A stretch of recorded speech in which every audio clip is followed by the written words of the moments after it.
زہیر بن معاویہ نے بیان کیا، ان سے عامش نے بیان کیا، ان سے شفیق بن مسلمہ نے اور ان سے خباب بن الارت رضی اللہ عنہ نے بیان کیا کہ ہم نے رسول اللہ صلی اللہ علیہ وسلم کے ساتھ ہجرت کی تھی۔ ہمارا مقصد صرف اللہ کی رضا تھی، اس کا ثواب اللہ کے ذمے تھا۔ پھر ہم میں سے بعض لوگ تو وہ تھے جو گزر گئے اور کوئی اجر انہوں نے اس دنیا میں نہیں دیکھا۔ انہی میں سے مصعب بن عمیر رضی اللہ عنہ بھی تھے۔ احد کی لڑائی میں انہوں نے شہادت پائی تھی۔ ایک دھاری دار چادر کے سوا اور کوئی چیز ان کے پاس نہیں تھی، اور وہی ان کا کفن بنی۔ جب ہم اس سے ان کا سر چھپاتے تو پاؤں کھل جاتے، اور پاؤں چھپاتے تو سر کھل جاتا۔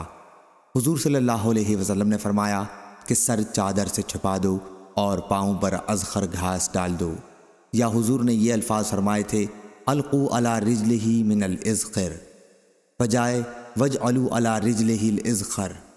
اور ہم میں بعض وہ تھے جنہیں ان کے اس عمل کا بدلہ اسی دنیا میں مل رہا ہے اور وہ اس سے فائدہ اٹھا رہے ہیں۔ صحیح بخاری حدیث نمبر 4047۔